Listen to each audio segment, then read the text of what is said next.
computer. Okay, cool. I'm recording. You're looking dashing. Loving that. Awesome. You have Same enough here. hair to grow a beard. I love that. Okay, cool. Let's. Cool. Okay. And hello to everybody. This beautiful day, we're talking to Charles Umeh, who's comes from Nigeria, an amazing entrepreneurial inspirator, if I had to call him like that. Let me give you a little background of him. Charles Umeh is a personal effectiveness coach, author, and of an inspirational African book, Breaking the Coconut, and a business management consultant, consulting for individuals in SMEs with entrepreneurs and top management in corporate businesses, which have equipped him with the needed requisite to deal with a wide range of business challenges. But also, you are a TED speaker, TEDx speaker. So well done. Awesome. Welcome, Charles. Thank you for joining us today. Thank you, William, for having me. I feel more honored being on your platform today. Finally, after all this while, we've been going back and forth doing this. Yeah, we're like an old married couple trying just to have a date night, and at last we got it. We got it. So, finally, Charles, you have quite the star-studded history, I must admit. You know, TEDx, TV program, and more. I'm sure I won't do justice to that. So just tell the audience a little bit more about yourself, if you don't mind. Okay. Yeah, my journey started a while ago. My love for entrepreneurship was, yes, I would say mine started way back when I was in school. Well, I kept schooling and I kept jumping into doing radio.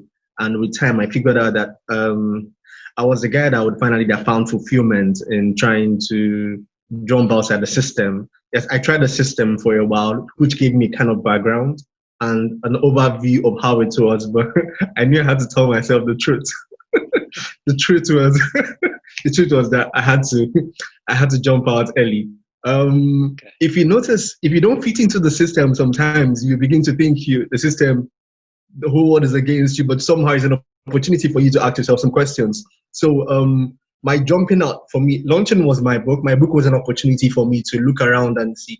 It was in an era where young people were trying to jump into entrepreneurship. Entrepreneurship was becoming very sexy at that era.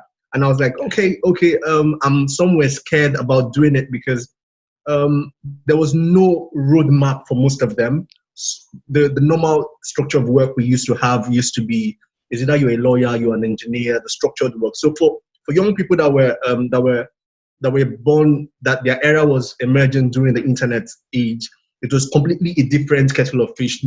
Everybody was scared about what's this future going to be like? How do I see that I make a living with using tools like Facebook and every other tools on the internet to make a living? And how will I sustain it for a lifetime? So I looked around and I saw the energy around and I saw people were doing it. And I was like, okay, let's tell the story and tell the people behind them that they can start a life from this rather than playing the safe mode of trying to jump back in the workplace where they don't belong to. So yeah, that was the better of the book, Breaking the Coconut. And from the book, I knew I was made for more. And that was my own journey. We started doing TV, I started consulting and training, and I automatically turned out to be the go-to guy that was going to help the entrepreneur that was fixed in the workplace that was trying to come out. So that was my journey, from helping them to creating models for them to building a business for myself. And that's me. The journey continues. Wow. You know, one word that stood out for me in that is the fear, scared. Yeah. Because it is scary to venture out into it, because it's uncertain. As human beings, we always go like, how can I make this certain? And if there's one certain thing in life, it's uncertainty, and it rules left, right, and center. But what do you say you work a lot with entrepreneurs? What ages of entrepreneurs, and what's your segment that you work with? Okay, let's see. I have fun with those with 5 years, between 5 and 10. 5 and 10, between 5 and 10. Why? And I say 5 and 10 because people close shop in 2 years, man. People close shop in 3 years. I've closed shop in a week. I've done it quicker. I go like, wow, this is amazing. And then I go like, 7 days later.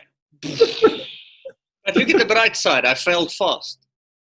No, that's a good sign. When you fail fast, nothing scares you again. You're just like, you're the guy that sits by the side and you're the coach that tells them, I've done it. Come and learn from me. Yes. So how to kill a business in 7 days. How did you do that? Well, hold my beer. But that's an important thing, because I always tell people, I held on to a stupid business. Okay. For about 8 years. It was a stupid business. I was in media. I got attention. People knew me. But it was a loss-making business. And I lost the equivalent of a second-hand Aston Martin over that period of time.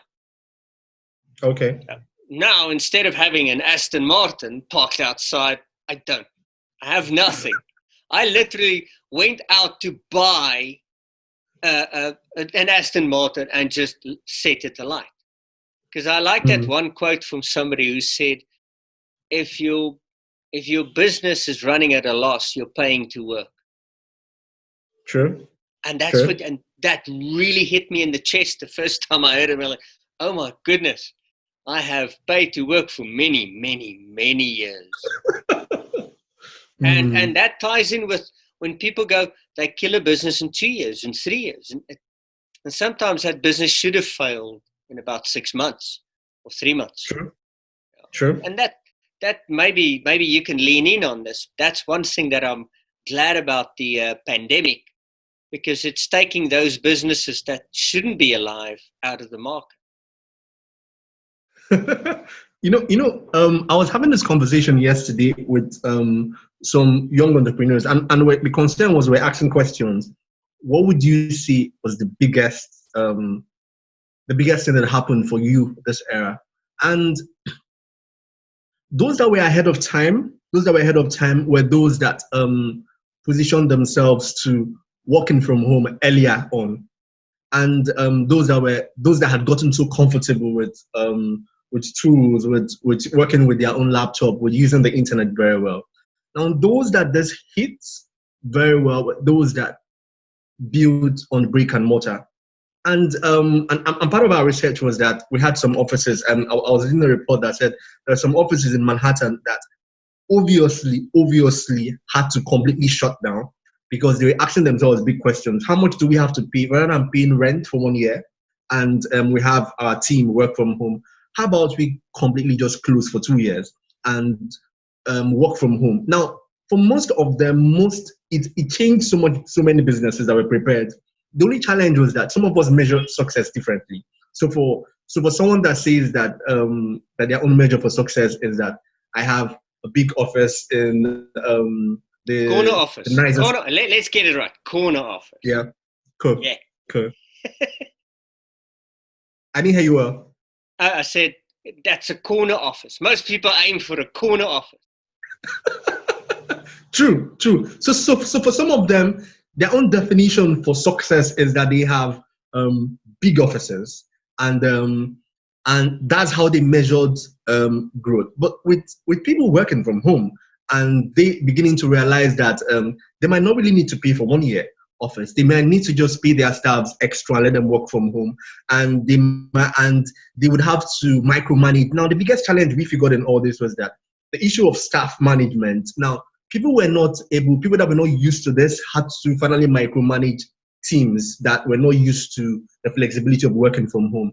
Now, most team leaders had to completely double check, follow up. You've not done this, you've done this. And we're like, at the end of the day, if, for instance, we had, for the organizations, for research we carried out, the organizations that started earlier than now, that started practicing the work from home model, were the ones that this era worked for.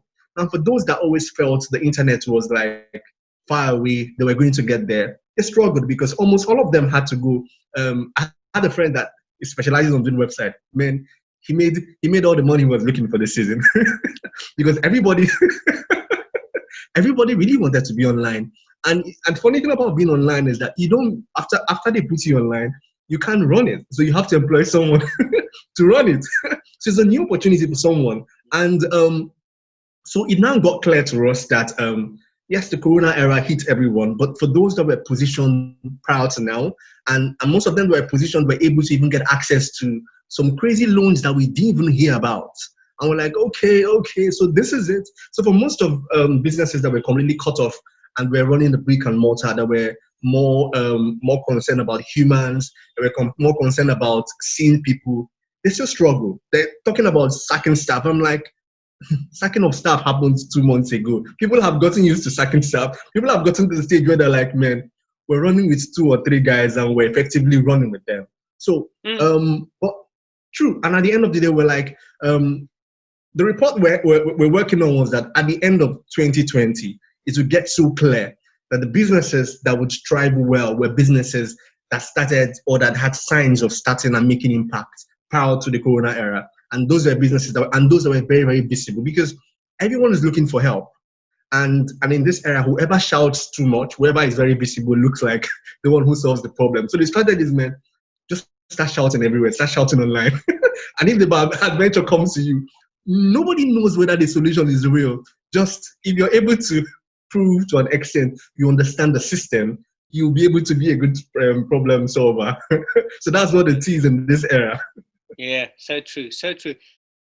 Charles, I actually want to talk to you about, it's we a lot of people, as you said, a lot of people are being downsized, retrenched, and so forth.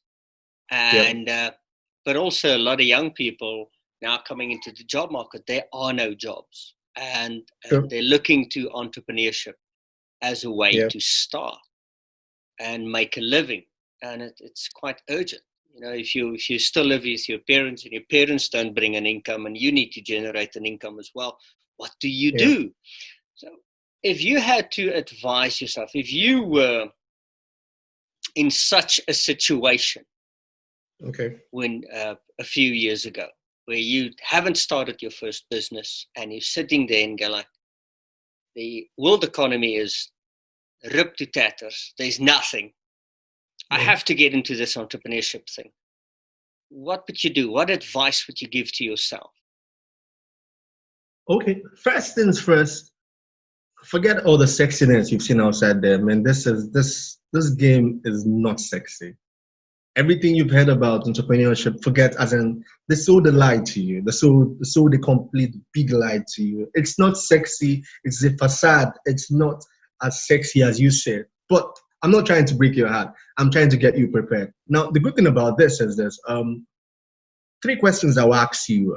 You must have developed a crazy, stubborn mindset. You must have learned to work on your own. If you're still the kind of person that would only work if your boss asks you to work, that is not a self-starter, don't even try it. Don't even go into it. If you've not mastered the art of pushing yourself to the crazy ends, if you're not the kind of person that overworks themselves, don't even touch it. Stay where you are. Enjoy where you are. Why? Because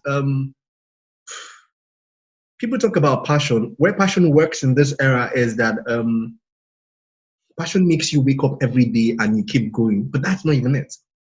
You have to have been very, very clear about, you would have told yourself, this is it. You don't need anyone to tell you.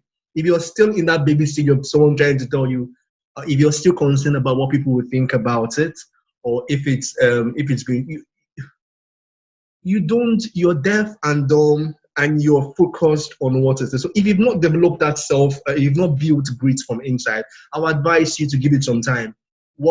Enjoy your work, please. Now, but if you've crossed that stage and you know that you're like you're a self-starter, very, very important. If you're the kind of person that you know very well your drive, you're the one that overdrives, come in, welcome. But that's stage 1. Now you've come into the ministry. Now the most important thing for me, first lessons learned, is that you must be able to refuse to play the silo game. Now, most of the mistakes we made was trying to play the silo game and trying to believe we can do this on our own. And in the beginning, it might look nice. Silo game. Please elaborate what you mean by the silo game, because that's a jargon that you're using on that. Perfect. Now, the silo game, in my own definition, is the entrepreneur that runs on his own, that doesn't collaborate, that decides that that believes that he's the only one. Superman, the Superman that believes he's the only one. Thank you for saying that. Because if I meet another entrepreneur, oh, my idea, and it's my precious. You know what I'm talking about. And that's a big problem that we face. There's no Superman. There is no Superman. But doesn't exist. There are people, there are a group of Supermen. So it's about joining the league of people that claim they are, but you can't change the world. It hasn't worked in the past. It won't work tomorrow. It's like the biggest cheat in the future. It will never work. You would have to join the people. So you have to have people that are doing something similar to what you're doing. Then you would have to lean on them. You have to lean on them because it would be wrong for you to start firing from all cylinders and showing, being the one and spending your early funds in the things that don't matter. The things that don't matter are those things that make you feel entrepreneurship is sexy. Now, most of the times we admire people like Elon Musk, but we don't even go to the backstory of an Elon Musk and ask yourself, and Elon Musk sold everything at a stage and went back to living in a small room. Why? Because he was more interested in every profit he made from SpaceX, I think, he threw it back into the business. Why? Because he understood that the business was his own life. Now, the danger of this era is that most people get funded for like $100,000. The first thing they do is they furnish their office for $50,000 and they decide to do magic with $50,000. I'm like, or buy a car, buy a Range Rover. Or buy a Range Rover. And that's the sexy part of it. And like I said, the 5-year margin always works. I tell people, don't worry. In 5 years' time, don't be in business. In 5 years' time, we'll buy up everything these guys have. You go buy up their Range Rover at very, very affordable price. You buy up their office space. It will always happen. Very cheap, because at that point in time, they might just need $5,000. You tell them you'll give them $2,000, and they take it because they need cash. So, so that's what finally happens. And I'm like, but even if you have all the money, I'll advise you finally, shoot your swords, drop everything, go into work with people that are ahead, people that are in the system, and no matter how good you are, play. If it means working with them, showing up in their own spaces, you don't have to show up like Superman from day one. You have to show up with teams. Then with growing teams, make sure you spend from the profits. Now, this is what I mean. Sometimes you don't spend until you've made profit. As in, don't ever live in that money would come. If there's no money coming, man, lock up. As in, you have to be so hard on yourself because that's what it entails for a while. So my big advice is, if no matter how sexy this thing, no matter the amount of money you have, cut down on everything and live like a monk. Live a very, very sick, you be looking at your money in your account and be telling yourself, this money, it's not my.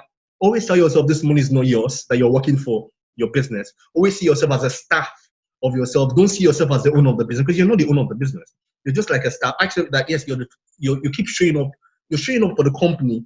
Don't show up for yourself, because at that point in time, right, people that are like you, or people that are way ahead of you, people that understand the kind of value you have. Because most of the times, even if I don't want to buy a range and I have someone that feels, man, we have this money, why not we show and make people come? Because the strategy normally is we have to show off to make people think we have and make them come to us. And after a while, after they come to us, they give us big deals. And I'm like, interesting. But for how long will you do this? Because at the end of the day, if the money... Now, let me say this.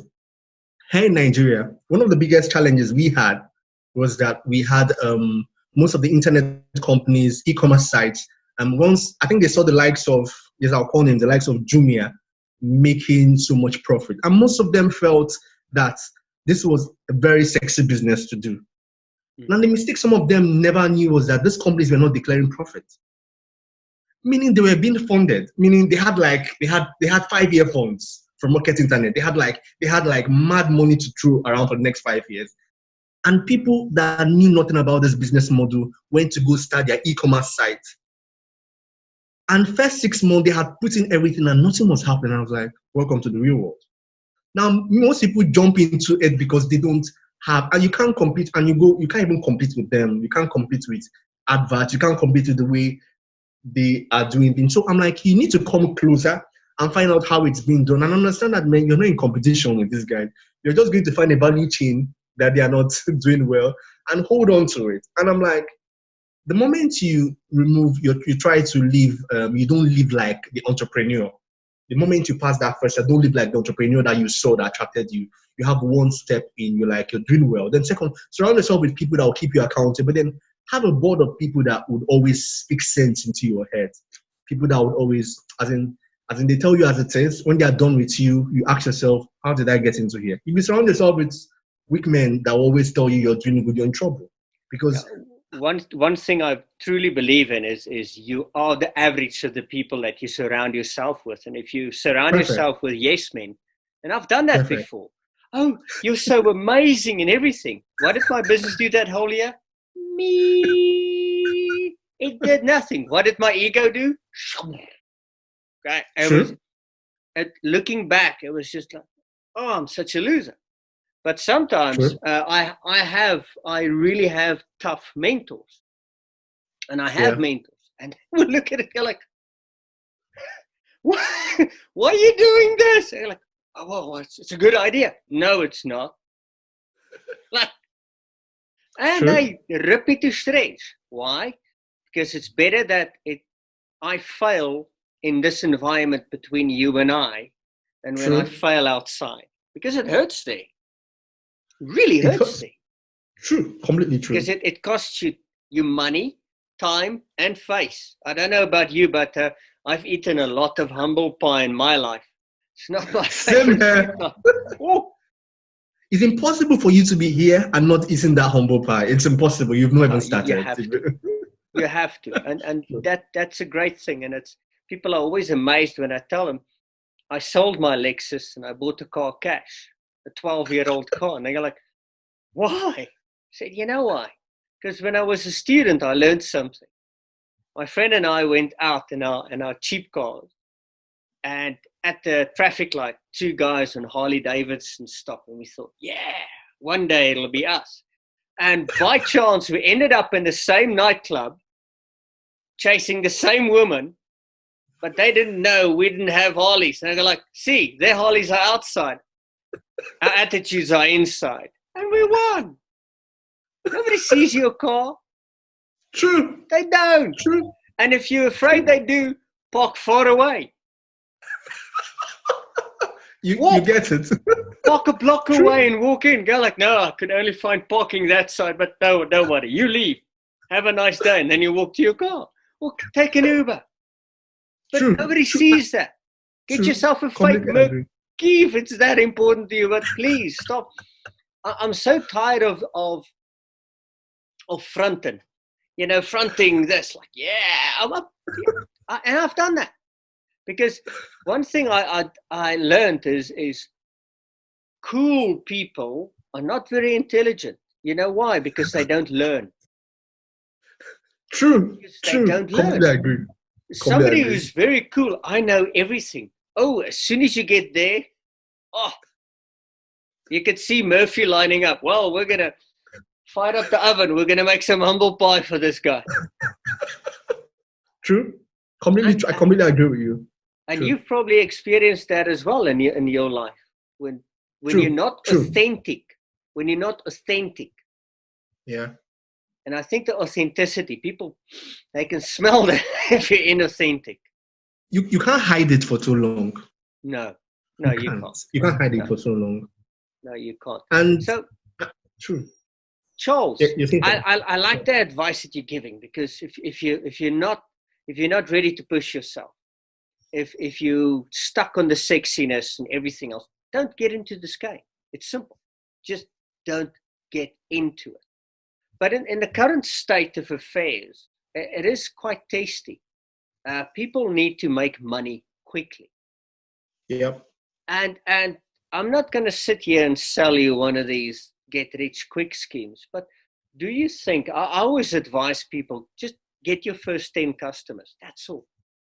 If you have 10. You've said that to me. Yeah, you've said that to me several times. In most businesses.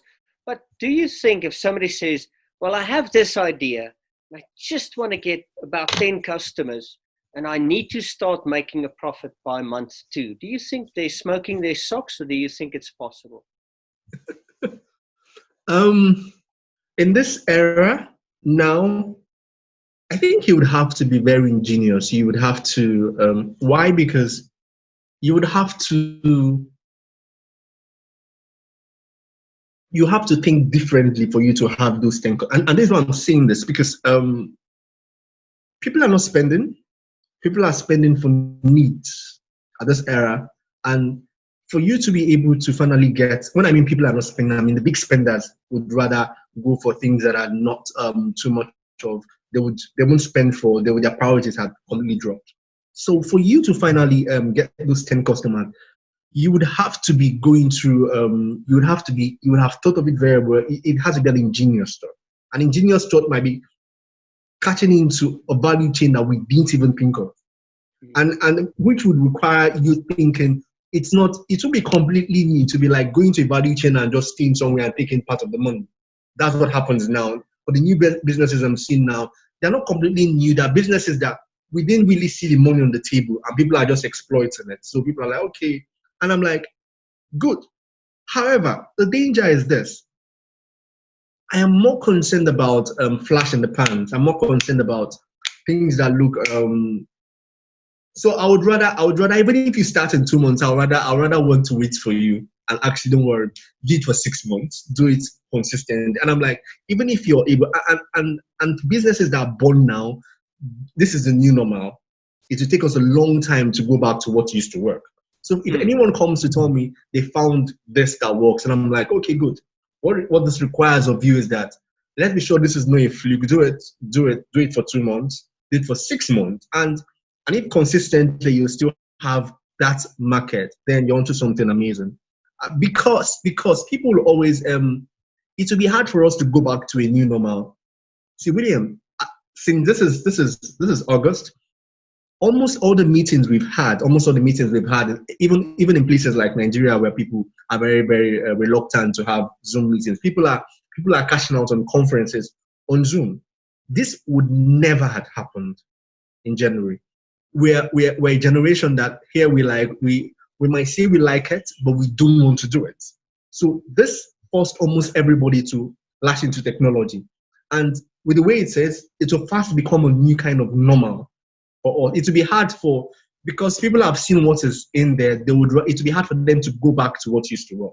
So we'll finally have new rock stars at the end of the season, new rock stars that finally look like they are the ones because they were the visible faces, they were the ones people tend to know as the go-to. So I'm like, good.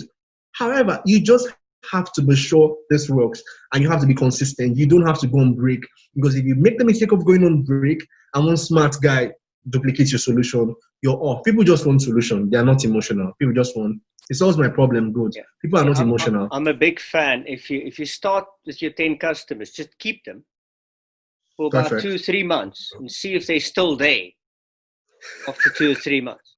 If they're not there, this is not working. If they're still there and they haven't referred anybody, then you go, maybe they just bought because they like your face. But if they're still there and they referred more people, then you're on to something. True. For me, that's a simple test, because I find sometimes the whole startup community is so very hoi polloi. Oh, what is your business model today and so forth. And at the end of the day, it boils down to simplicity.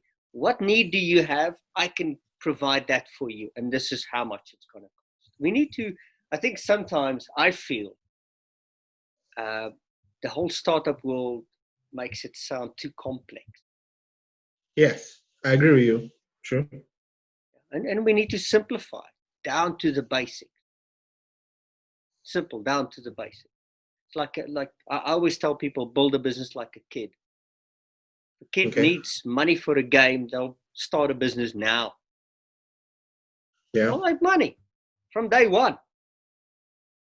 True. And once you got that, you got the cash, then you can get involved in that. But that's true. One thing I want to start wrapping this up. What's one piece of advice you would give anybody starting today, young person? What's the last piece of advice that you would give them going on this journey? Okay. Very, very important. Know your numbers. See, forget everything they've told you that numbers don't count, numbers count. It's a number game. It's a number game. When I mean know your numbers, if you were the one that got in here because it was sexy and you don't have the number IQ, get someone that knows the numbers because it will put you at your feet, it will humble you. The moment you keep knowing that, the moment they keep explaining the numbers and the effect of what that number means to you, you can't sleep well, man. And you don't need to sleep well. You don't need to sleep well when you start this business. You need to understand your number, or you need to collaborate with someone that knows the number. So no big deal if you don't know it completely. And I'm like, don't be the rock star. Let me choose my words carefully. Don't be the rock star that gives us the excuse that I can just play the instrument. I can just sing. I can't play the instrument. Yes, that's it. This is it. You must be able to know the business side of the show. It's like I tell people, showbiz is a combination of two words. It's show and there's business. Now, people get carried away with the show. They forget the business part of it. And the business part of it is the big money, as in that's where it happens. So you get carried away with the show. It's like bling, bling, bling business. So some of us do bling, bling, bling, bling, bling, bling, and we go with the blink and we don't do the business. But I'm like, make sure you understand the business part of it. Get people that know it well and be a student of them. Because if you mistakenly keep burning out yourself with, I have the talent, and you don't know the business part of it, you'll be swallowed, man. You'll go like the best of us and nothing will happen. Well, and that ties in with what you originally said, if you're not going to partner. And you really need to partner with somebody, not just abdicate to them. I'm talking partner. We're working together. You know this and I know this. Yeah. And it's not that I'm forgetting what you do or not paying attention. Both. Because I think a lot of people abdicate, especially when it comes to numbers. Are you checking your numbers? Yes, my accountant is doing stuff. What are they doing? No, they send me statements once a month. Do you read them? No. But they're in charge. What goes on in your numbers? I don't know. And then they wonder why they go bankrupt 12 months later. Because everything was there. The evidence is there. I like this expression, you're farming backwards. True. And I like that. You know, it's simple. If my accountant comes in, Willem, you're farming backwards. I know what I'm doing. I am paying to work in my own company. And I hate that. I despise that. Anyway, Charles, I want to thank you for your time and your advice. I'll put links to your website and to your book and everything below this video so that people can go and check it out. I advise everybody to follow Charles's work, his podcast, his videos, and go and read his book. You're truly a voice to millennials out there, and Africa can be glad to have somebody like you. And I want to thank you for your dedication and hard work in this sector and this industry. Thank you for having me, Williams. Thank you everyone in SA. Thank you for this moment. Moments like this, and let's be very frank, William.